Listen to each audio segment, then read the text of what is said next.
Welcome back to the episode of the Primary Project Podcast. I'm your host, Daniel James, and as always, if you're new here, welcome. Today, I've got a very, very special episode. I've got a very special guest, and for those of you that are long-term listeners of the show, you'll know that I had a previous guest on who was one of the founding members of my Send coaching program, and today I'm delighted to introduce another founding member of my Send coaching program to talk about her experiences going through the program and some of the things that she learned throughout the way that can hopefully add some value to you guys. So my guest today is Leah. Leah, how are we? I'm good, thank you. How are you? Very, very well, thank you very much. So before we kind of get into the ins and outs of the Ascend coaching program, what you learned from it, can you just sort of like introduce yourself to my audience about who you are and what you do? Oh, okay. I'm Leah. I'm 41. I am a mum, a business owner. I do 2 businesses, have a furniture business and a skin clinic. Amazing. Now, when we kind of first started talking, what was some of the biggest challenges or obstacles you were facing in your like personal or professional life?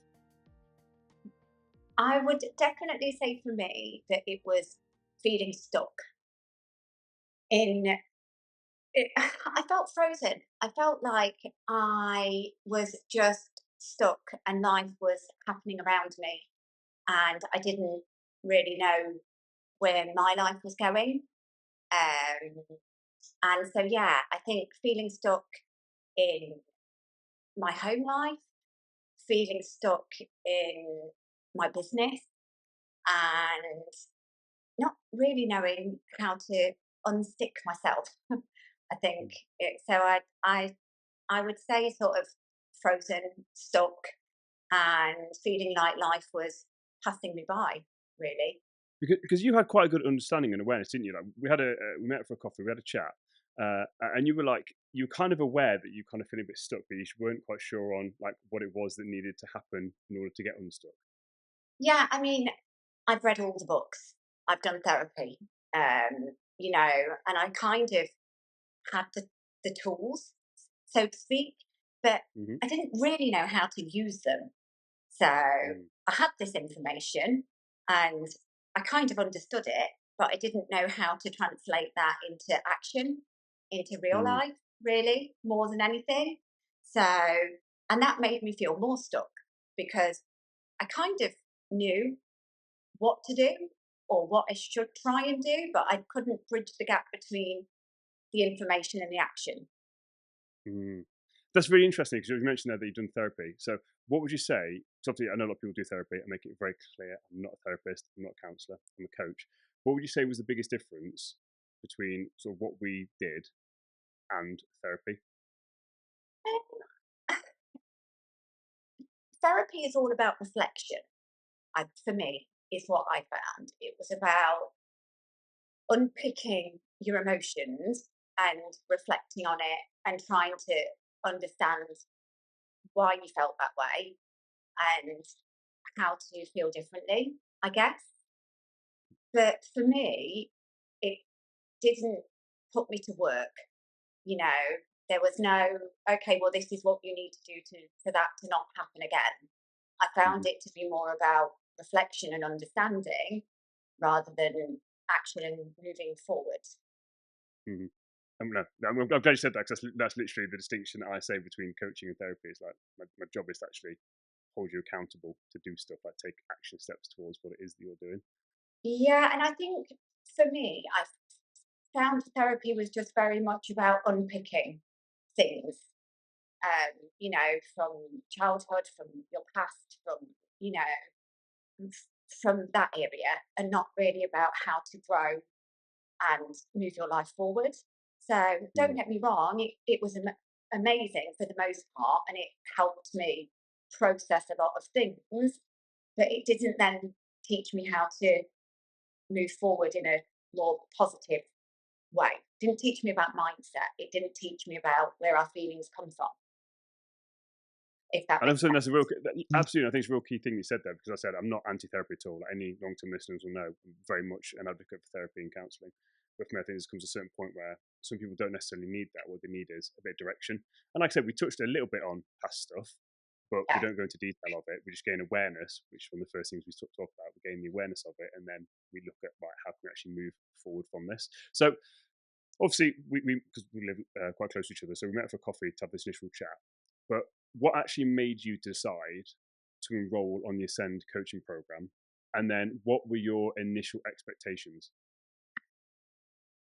I think, I mean, you didn't even sell anything to me. I was, we had a chat. It felt really natural. I felt like everything that you said made sense to me in that initial chat. I think I mostly talked and you mostly listened. And I guess I, I felt like you could help me put one foot in front of the other, really. Mm. And that's what I felt I was missing. I felt like I had all of these little tools scattered around me, but no way of actually having a manual of how I pick these things up and implement them into real life. And I feel like that was what you were offering me. Uh, and what? Sorry, what was the second part of the question? What Oh, did I the expect? expectations. Yeah, yeah. What did I expect? I expected it to be easy in some ways. I expected that maybe you were going to show me how to do the work. And yeah, it was pretty different in reality. But yeah, I think my expectations were that you were going to hold my hand more than you did. Um, I guess maybe that you were the link to saving me. Um, Hmm. but really, it wasn't quite the case, which we'll touch on. But I think my Mm. expectations initially were quite different to the experience that I had, which was better really. But yeah, kind of expected a bit more saving from you and a bit less saving myself. Hmm. Okay, that's a key point. So let's touch on that then. So, again, it's probably something you will touch on a bit later on. But so, did you find that beneficial then? Actually, not having me guide you through it. Did you find it more beneficial in the fact that you were actually doing the work yourself and Oh my figuring it out god. for yourself? Yes, because if you were doing the work for me, how would I ever learn to change and put one foot in front of the other and, manage my own life? We did have chats there, didn't we? So just saying, I was there for the accountability, just for thing We'll there. I come to was that. guiding you through some Yeah. stuff. Absolutely, yeah, yeah. I just wanted to touch on that because it's a really interesting sort of point. But can you sort of share with the audience, people listening to this, like, do you have any off the top of your head, any specific moments or breakthroughs that you experienced during the program that may have had a bit of an impact on you? Yes. I think that for a long time I felt that I was lacking independence. And actually working through the program, more to the end, I realised that I was lacking safety, or I felt Mm, that I was lacking safety in myself, in my relationship, in every aspect of my life. And that was really eye-opening for me because I didn't feel physically unsafe ever, but I felt very unsafe in a lot of areas of my life. And it took me a long time to come to that conclusion. And it was really powerful for me when I did realize what my core feelings were and how to change them, really. mm. When you say, because I can remember it really well when we sort of had that kind of breakthrough. Say you had the breakthrough. You were like, oh my god, this is kind of what it is. Um, how did it feel to be able to kind of put words to how you were feeling? It was really emotional for me, I think, to come to that realization that actually a lot of the problems that I've created in my life actually come from a missing a basic need of feeling safe. But it was also really empowering at the same time to have that realization, understand it, and know how to change it, really, Mm, for me. mm, mm. So then it's kind of like to follow on from this. Then, like, what are some of the tools and techniques that you've kind of gained from the program? So obviously we spoke a lot about like sprinkle some of the stuff there about the stuff you've taken from it, but what like specific tools and techniques have you actually gained from the program? I think for me, I'm quite an emotional person. I tend to historically react with emotion, but I am now able to look at the facts, sit down before I react and say, okay, Leah, what are the facts? Take your emotions and your feelings and everything else out of it. What are the facts? And that's been a really valuable tool for me as quite an emotionally responsive person to be able to take that pause. I think journaling helps massively to set your intentions, to see whether you followed through on them, and to reflect on whether you've achieved what you set out to achieve, having it there on paper, which I've never done before I started the program, has been. Most people haven't. Most people freak out. Do you want to say that we're going to be doing some journaling, or again, I recommend we do journal. People freak out to it, so you're not the only one that's never done it before. And I did, there were times in the program where it sort of, I've dealt with a lot of changes really since I started the program, and there were times when it, I kind of maybe didn't do it twice a day like I was supposed to, but you realise in not doing it how disruptive that is to moving forward. So journaling has been a really powerful thing for me. Mm-hmm. And I think another one is allowing yourself to sit in the pain, because I think that we try and avoid pain at all costs. Nobody likes it. Nobody wants to feel pain. Nobody wants to be in emotional or physical pain or, any kind of pain. But pain is a part of life. And if you hide from that pain, you aren't going to grow. So I think sitting in the pain for me has been a really valuable technique to understand where it came from and understand how to move past it. Yeah, absolutely. Because that's something that, again, we spoke about that before when it comes to the journaling as well. So I just want to sort of recap on what you said there. The first thing is about the reacting to situations. And again, a lot of people listening to this may be very, very emotional as well. So again, we talk a lot about like responding to situation.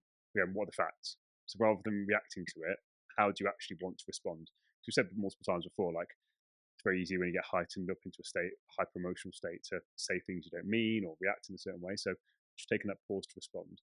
And then with the journaling, again, like we mentioned about, is then, again, the reason why I say morning and evening if we can is that it allows you to kind of start to notice trends and patterns. But the key thing you mentioned there is that, hey, no one's perfect. And actually, some days you don't do it. And it's actually on the days you don't do it, you then realize how uneasy it can make you, that you realize the power in it.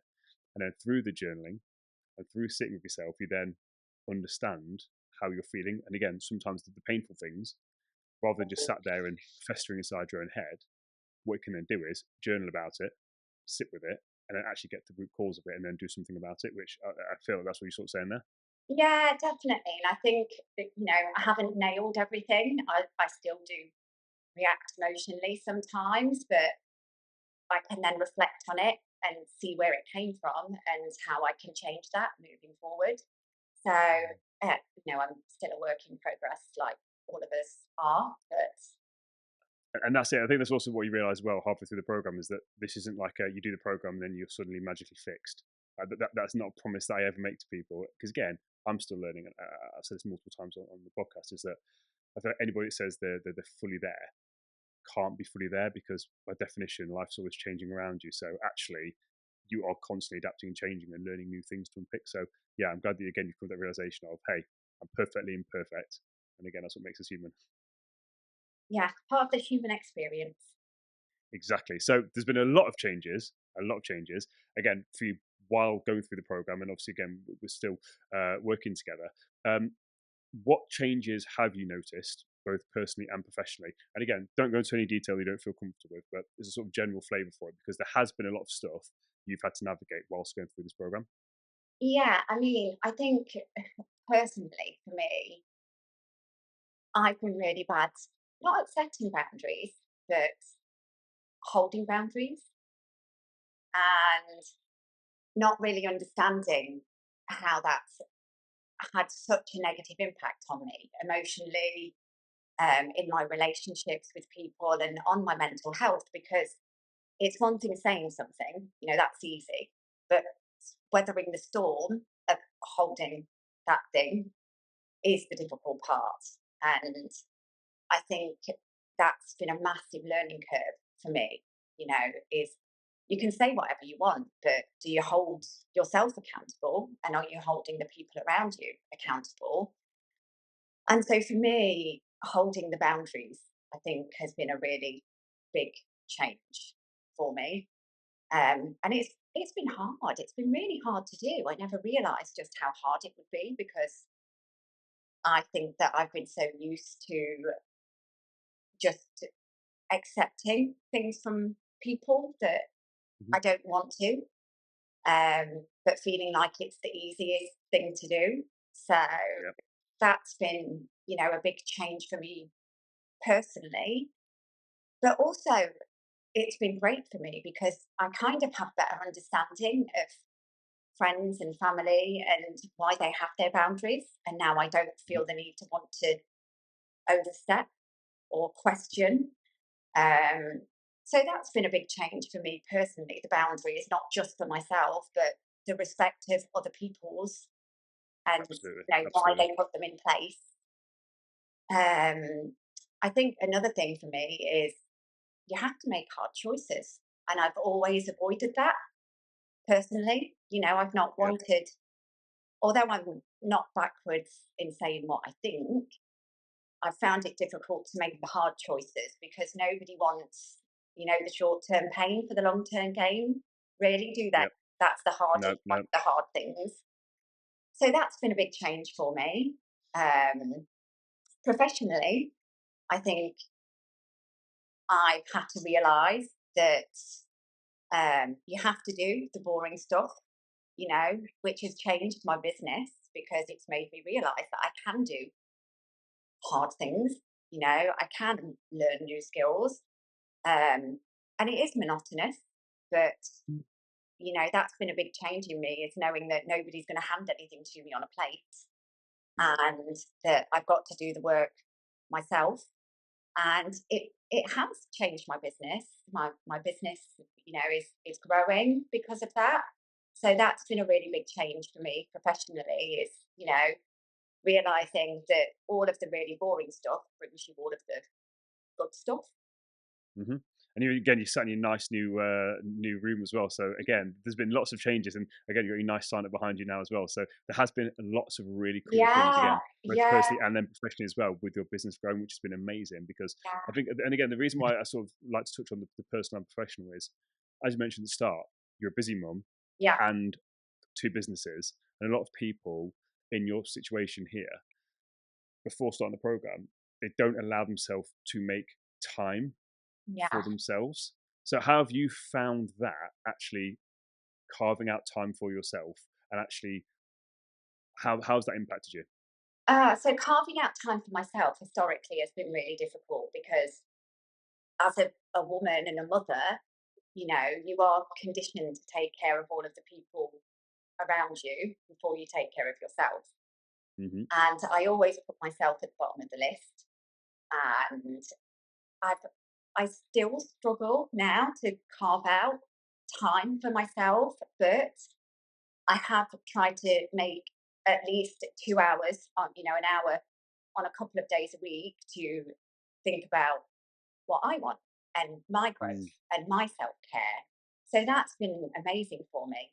Before I didn't prioritize myself at all, but I've now learned that I can't hold everybody up here and keep myself down here. I've got to look after me, my health, my mind, my self care, as equally as I'm looking after other people's. And I think that's been a difficult adjustment for everybody in my house, really, to come to terms with. But I've definitely felt more connected to myself and to my friends because Yeah. that's part of my self care is those connections with my friends as well, which I'd kind of let slip, which now I'm slowly getting used to saying yes more than I'm saying no because it Mm. is important for me and it does bring value to my life and it does help me then have energy to put in to business and to home and to everything else. Absolutely. And how would you say that? Because again, for me, one of the biggest things with yourself is confidence. Like you've got this like newfound confidence, and obviously on top of that, your mindset's changed a lot. How would you say that this shift in your mindset and this sort of newfound confidence that you've got has actually impacted your overall well-being? I would definitely say that understanding that, I do have choices in what I Mm, think has definitely had a massive impact on that front. Definitely with my mindset, it's helped me regulate my feelings better. It's helped me push through some of the really hard times that I'd found myself in. So yeah, I definitely think um, that has been, really great for me for my relationships. I'm having a better mindset. It has helped me hold boundaries, create space for other people, understanding, you know, that I have to have empathy for what other people are going through rather than just what I'm going through. mm, So yeah, I think it has the mindset and the confidence has really helped me see that I am enough and yeah. hold space for other people at the same time as well. Mm.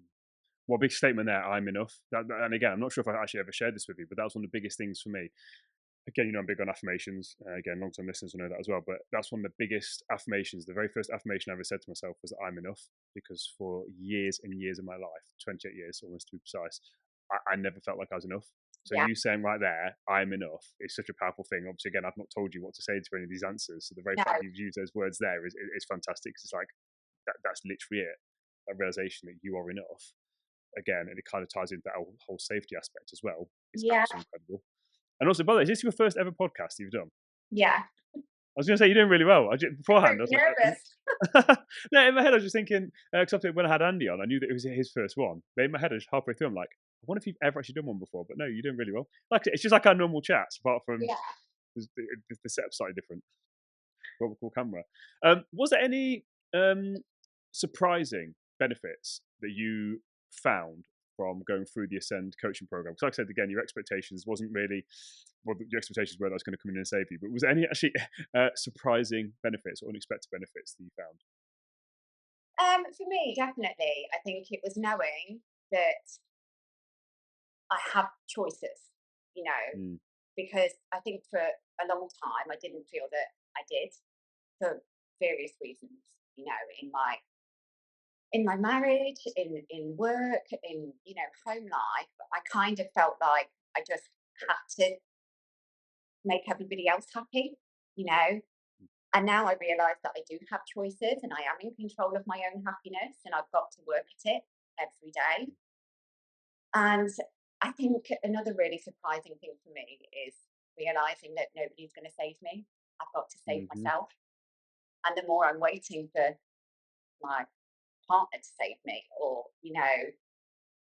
some big change at work to come and improve my career, actually that's never going to happen.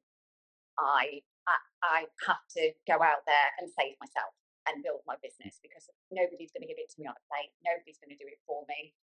And it sounds really silly to be surprised by that, but I think it's the age that we live in. It's growing up as a little girl thinking that a knight in shining armor is going to come and save you, and no, they're not. You've got to save yourself. You've got to get up and you've got to move forward, and you've got to do it for yourself because nobody's going to do it for you. That right there, I think so many people can relate to that. Again, so many people. Because I could talk about it all day long, but actually, as a woman saying again, actually, no one, no knight's coming to save you, and no one else can come and save you. One of the biggest things, again, I love working with guys as well, but working with women is the whole empowerment thing.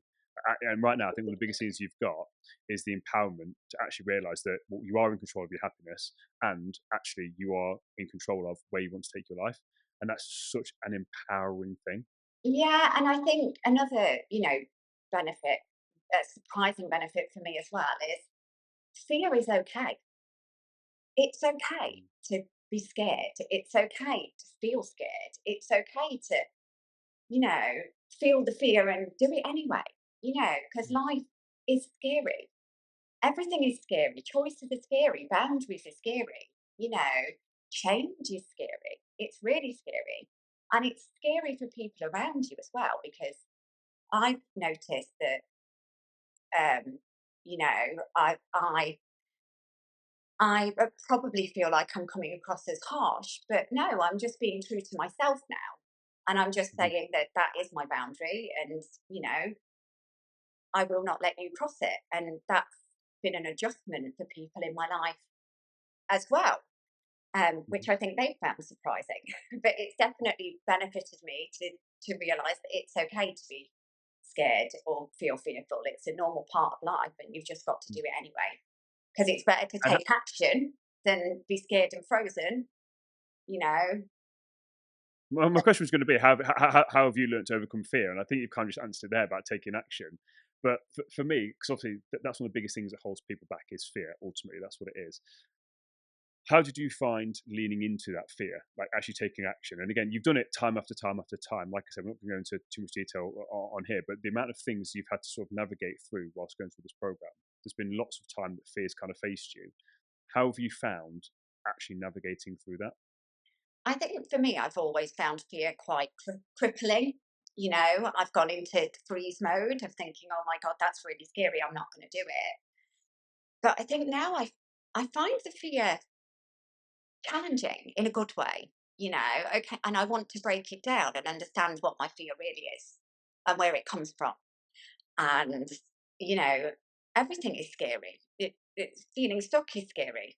Looking back is scary. Looking forward is scary. But ultimately, fear is okay. It's good. It drives you. If we weren't scared, what would the benefit be in doing it? Hmm.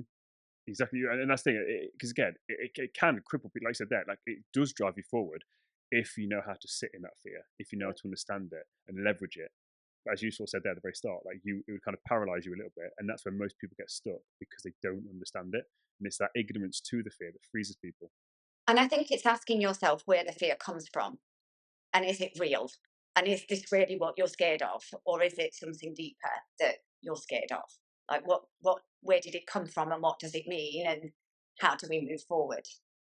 I've taught you well. You That did. absolute gold there. Yeah, absolutely, because you're completely right. And this is the thing whenever I do this, I've got no expectations. Whenever I'm interviewing yourself, Andy, anyone to come, you guys are leading this conversation. So I don't know. I really have got no idea what you've learned from this. So as you're talking, I'm like, that is absolute gold. And I'm thinking, well, yeah, actually, we spoke about this quite a lot. So I'm really enjoying this now. This is again a great episode for me because I'm really seeing how far you've come. Because again, we first met for that coffee versus the person I'm speaking to now. But literally, you're a completely different person. And part of me thinks I should do like a little video conversation with people when they start. Not that anyone would ever agree to that, but just so then you can actually see the difference. Because have you noticed in yourself the difference? Like, 'cause I know I'm saying this to you now, but can you notice the difference in how you're actually showing up and how you're communicating? I definitely can, and I s- I think we've touched on this before, where I feel like I'm only 10% different to when we started the program, but I feel like that 10% has been so big for me.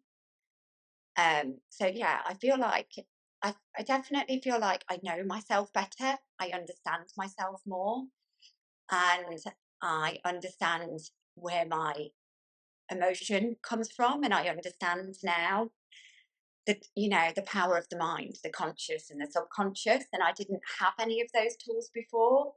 So I feel different, but I still feel like I've got a long way to go. And this is exactly what it says. We literally spoke about this last week, didn't we? And this is, for me, yes, you got that 10% improvement. But before we started, you didn't even know there was a 10% improvement to be made. And now you've made that 10% improvement. You can now see the other 90% because you've completely changed your view on yourself, the world around you, what's possible. So for me, that's a really exciting prospect of, well, look how much that 10% has actually shifted your life. Yeah, and I think, it is giving yourself a break sometimes as well, and realizing that you are still changing. You've got to keep working at it, because if you let it flip, you're just going to go back to default settings. So I think, you've really got to work at just keep pushing forward. And if you slip back, that's okay. Like, I had a lot of problem with that in the beginning, is thinking, oh God. And I think some old Leah would have just given up and said, this is too hard. But seeing even just that 10%, how far I've come, actually makes me want to keep going further. So Hmm. I do feel like my mindset is so different these days, and I have a clearer vision of where I want to go, but it's still taking work to get there, and that's okay. Absolutely. Like, you've got to give yourself that bit of, have your pity party, but an hour a day, whatever, but the next day get back up and keep moving. That's really interesting again, because again, something we talk about a lot again, and you kind of mentioned there the power of the conscious and the subconscious, and actually old Leah versus new Leah, and the fact that actually if you're not aware, you can then slip back into old patterns. Talk about this a lot on the podcast, so again, people will be very familiar with that. But how have you found navigating this new version of you and this old version of you? Because obviously, we spoke about this at length. I talk about it at length on the podcast that if you're walking down a certain path for 10, Mm. 15, 20, 30 years, when you're trying to forge a new path, it can be hard. So for people listening that can really relate to what you're saying, how have you found that actually navigating that? It's been conflicting at times, because as I've said, I'm quite an emotional person, and to try and rein that in has been difficult for me to navigate because I've reacted or responded in a certain way for years. I'm 41 now. When did we start? I was 40 when we started. So Hmm. for 40 Yep. years, I've been sort of treading this path. And it has been conflicting for me to try and navigate to, a new path because you constantly want to keep going back to your old behavior. And I think that journaling has really helped with navigating, transitioning from one area to another. And I think giving myself time to reflect if I have reacted in a particular way that I'm not okay with is reflecting on it, understanding why, and figuring out what I can do differently next time if something's triggered me to go back to default settings. So the navigation has been hard because you want to move one way, but you're pulled back to another. But I Mm. do think that, you know, you can navigate things by reflecting and growing and pushing forward in the new way as best you can. And you are going to go back and you have to accept that. But keeping yourself on the straight and narrow, it takes work. So, yeah, the navigation has been hard. How did you find creating that? Because again, one of the big things you sort of said that about, I think sure you mentioned the word vision. Like we've created this vision of the kind of person you want to be and sort of how you want to show up. How did you find that? Because we spoke about this throughout talking here. That for years, like you've not really put yourself first. And basically, I was kind of asking you, well, who's the person you kind of want to be, and how do you want to show up? How did you find actually sitting and thinking about who you want to become? I found it terrifying because I didn't even know who I was, let alone who I wanted to become. And yeah, I think it was it was scary to actually look inside yourself and realize, who am I? Like, who am I? And who do I want to be? And how do I get there? But I think for me, visualization was really important. We talked about, visualizing who you want to be, what you're doing, like what's important to you, where you're living, where you're working, how you react, what your relationships look like. And I think for me, that really helped me to understand who I actually wanted to become in the future and how I wanted to feel and what I wanted my life to look like and my relationships to look like. And so I think the visualization, which I'd never done before, was really powerful for me, sort of picking myself up and envisioning where I was in the future and what I had and, how I spent my days and my time. And it really helped me bridge the gap of where I am now and who I want to become in the future. Mm, love that. And again, how you explain this is, by the way, I know this is your first podcast, but how you explain this, by the way, is fantastic. Like you're really kind of painting a really good picture, so it's fantastic to listen to. So anybody that's listening to this right now and is thinking, well, actually, this Ascend program sounds great. What advice would you give to somebody who is considering joining the program? The advice that I would give to you is do it because it's the best thing that you will ever do for yourself. And the other bit of advice that I would give to you is that it's hard. It's hard to hold that mirror up and look at yourself and feel that fear and feel that pain and sit with it, because it's nobody wants that. And I know I had particular workshops that we did, particularly around self-image, um, that were really hard for me. You know, as a woman, I guess I think we're more um, worried about our self-image than men. You know, I'm not saying that's the same for everybody, but I think, you know, for the vast majority of women, our self-image is tied to so many different things that I didn't even realize, and it was incredibly painful for me. So some of the work is really, really hard, and it is work, and you're not going to do it for us. You know, I thought that it would be a bit different to how it really was. Um, and it's better, obviously, in the long Hmm. run, that it is hard. But I would definitely say it's hard. It's one of the hardest things I've ever done, but it's been one of the best things that I've ever done as well. As hard as it has been, it's taught me so much about myself, how I see myself, what I want for myself. And it's really, you know, it's really bridged a lot of gaps for me. So I would definitely say do it 100%, but you've got to be prepared to do the work, and it is hard. So, you know, it's it's work, it's real work, Hmm. definitely. So, as a follow on from that, if you could go back and talk to yourself when you're about to start this program, is there any advice you would give to yourself? Because obviously you mentioned there that it wasn't what you expected and it's harder than you thought. Would you give yourself any advice if you were restarting the program again? Yes, I would definitely say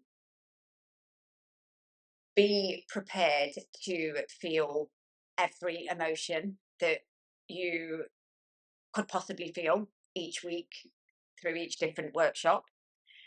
And I would also say take your time, digest the information that is being presented to you, and start at the workshop early. Don't leave it to the last minute, because you're not going to get the most out of the program if you are not putting the most into it. You know, you've got to treat it like it's another job, because it is a job. Your life is a job, and you want to get the most out of it. So be prepared, I think, would be the advice. Be more prepared. That's a real good bit of advice there, because I think, like I said, for me, I always say to people, well, first and foremost, like, the program is not for everybody. Like, I don't just accept everyone onto the program Mm. for that reason you just said there. It is hard, it is difficult, and if people expect me to just come and save them, like, the program is not for them. So, for anybody that is considering joining, just realize that, again, you have to want to do this. I'm not here to do anything for you. But the key thing, as you said, and what I always say to people is, you get out of the program what you put in each week. When you've got the workshops to do and you've got the exercises to do and you've got the workbook to work through, if you're just going to write one sentence answers, nothing's going to change. But actually, if you really do want to change, like exactly what you said there, you've articulated it so well throughout this last 38 minutes, that if you actually do want to change, it's all there for you. But you have to go through it. I can show you the door, but you have to walk through Yeah. it yourself. You get in, you get out of it what you put into it. And I think that Absolutely. this is what a lot of people, and certainly what I didn't expect, you know, and this is why I say I expected it to be different or easier. Well, maybe in some respects, because some of it was hard, but it needed to be, you Yeah. know. But you will honestly get out what you put into it. So make sure you are prepared. Make sure that you put aside the right amount of time, and make sure you give it everything that you've got, so that you can get everything that you need out of it. Honestly, like, this has been a fantastic, like, thing for me to actually hear, like, how much you've taken out of it. Because again, we don't really talk about what we've taken out of it; we just talk. So this has been great for me. Do you have any final words for people? Any, again, you've covered a lot of stuff here, but is there anything else that you wanted to say? Any wisdom you wanted to impart at all? I definitely think that I'm somebody who's thought that I can't do hard things. Or maybe I've just not wanted to do hard things, you know, because I felt that they've been too hard and I've been scared of them. But if I can do the hard things, then anybody can do the hard things. And nothing in life is easy if it's worth having. So I would definitely say you can do hard things 100% if you put your mind to it. honestly. What a fantastic closing statement. I just want to say thank you very much for taking time to do this. I said, I know it's not easy to come on, again, stepping into the fear of doing your first podcast. But I just want to say thank you very much for, again, being honest, open. Because again, for me, I don't ever want this to be let's just pick up the program. Like you genuinely have been very, very open and honest and completely transparent about some of the struggles. The fact it hasn't been easy. So I just want to say thank you very much for actually showing up and being completely authentic to people listening to this. It does mean a lot. Oh, thank you. I've enjoyed it. I hope other people get something out of it. So No, thank you for thank the you. opportunity. Oh, no, you're very, very welcome. And again, if you want any more information about the Ascend coaching program, don't forget to click on the link below, book in a call with me, and we can have a chat. Again, it's not for everybody. I will not accept everybody. However, if I feel that you're a right fit, and if you feel this is the right fit for you, then I'll be more than happy to have a chat with you.